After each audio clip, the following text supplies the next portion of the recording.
Un atelier d'un jour sur l'impact de la Covid-19 sur l'économie, la femme et les perspectives d'avenir a été organisé dans la salle de réunion de la Fédération des entreprises du Congo, FEG Lubumbashi. C'est la Dirkaba du chef de l'État, Jeti Panou, qui a présidé les travaux.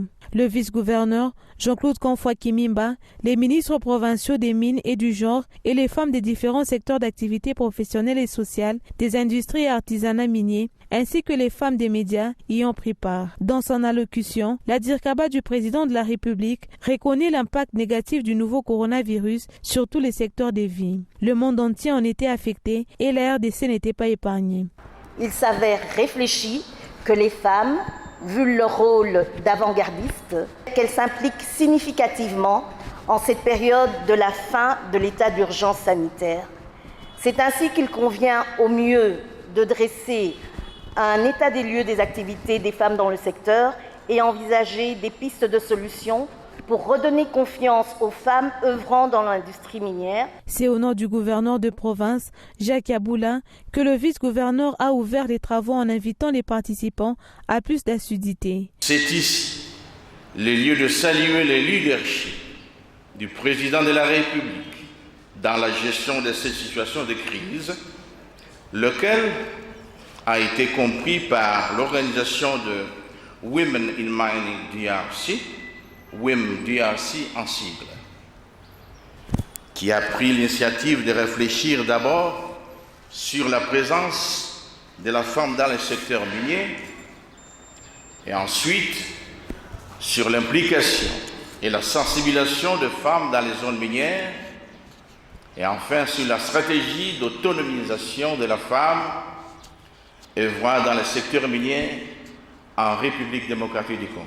Plusieurs oratrices ont défilé pour exposer avant de voir l'assistance passer à un débat engagé et participatif. C'est par des recommandations formulées en faveur de l'autonomisation des femmes œuvrant dans les secteurs miniers que les débats sont clos. Dans les soucis de contribuer à l'émergence de la province du Lualaba, le cadre de concertation de la société civile a tenu pendant 2 jours un atelier réunissant les acteurs étatiques et privés œuvrant dans les secteurs miniers et agro-pastoral pour réviser leur politique d'exploitation en vue d'assurer le développement communautaire. Distingués invités, chers membres, nous sommes aujourd'hui au point culminant de notre travail, un exercice qui a consisté à un travail d'analyse du contexte de l'exploitation minière dans notre province et de la politique agricole de la province du Lualaba. Après 2 jours de travail sous le thème « L'exploitation minière et son impact sur la population et la révisitation de la politique agricole au Lualaba », un tableau des problèmes et ses causes a été dressé, puis les pistes de solutions ont été proposées en plaidoyer. Utiliser de ressources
Après avoir été assisté par le gouvernement du Lualaba avec des intrants agricoles, l'heure est à la rétrocession des fruits du labeur des agriculteurs. Ce jeudi 3 août, Archimède Kalassa, qui avait également bénéficié des intrants, est allé s'acquitter de son devoir. Pour lui, cette saison culturelle a été fructueuse, et la saison prochaine sera encore plus bénéfique. Je suis satisfait. C'est comme ça que je suis venu avec empressement, tout en accompagnant le gouvernement dans sa politique. Je suis en train maintenant de chercher à doubler des efforts, aussi à récolter suffisamment parce que c'est une première expérience. Nous pensons que l'année prochaine, ce sera une année de gloire. Dorcas Kona, qui a réceptionné cette rétrocession de son seau de maïs au nom du ministère provincial de l'Agriculture, Pêche et Élevage, pense que ce programme, qui est jusqu'ici respecté par 95% des agriculteurs recensés, apporte un plus à la province. Nous sommes très contentes de ces 1000 seaux de maïs que nous venons de réceptionner. Parce que c'est ça même notre redevance qu'on entendait ici. Oui, parce que quand nous les avons assistés avec les intrants agricoles, on pouvait s'y attendre. Cette campagne de récolte permettra au Lualaba de faire décoller sa politique agricole. Trouver l'eau potable, c'est un casse-tête pour les habitants des villages Mouilou et Sachamba, situés dans le territoire de Muchacha. L'eau utilisée par ces populations provient de la rivière Mwangeji, qui visiblement est impropre à la consommation et serait polluée, nous ont fait savoir ses résidents. Pendant la saison pluvieuse, nous souffrons énormément. Et c'est cette eau que nous consommons. L'eau est impropre, nous la consommons et lessivons avec.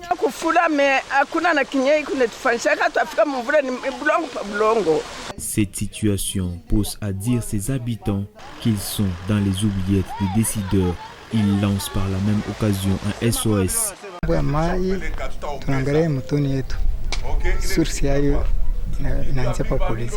Nous demandons au ministre de l'Énergie de changer en eau. Il nous faut même 2 puits de forage. Sinon, l'eau est impropre.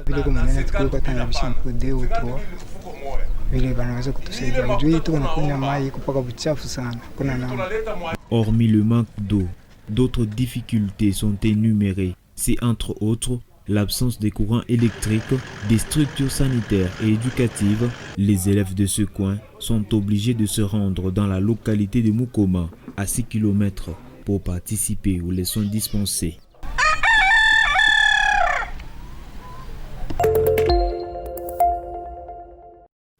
Solliciter l'accompagnement de la direction de la communication est la raison de la présence du directeur adjoint de la division urbaine de la jeunesse à cette direction. Ayant vu ces différentes réalisations, la division urbaine souhaite faire route avec la direction provinciale de la communication dans la lutte pour la nouvelle citoyenneté. Comme nous sommes déjà le service urbain de la jeunesse, nous sommes le service technique. C'est pourquoi nous sommes venus voir la direction de la communication et initiation à la nouvelle citoyenneté pour maintenant commencer à collaborer avec eux concernant les jeunes de la province de Lualaba.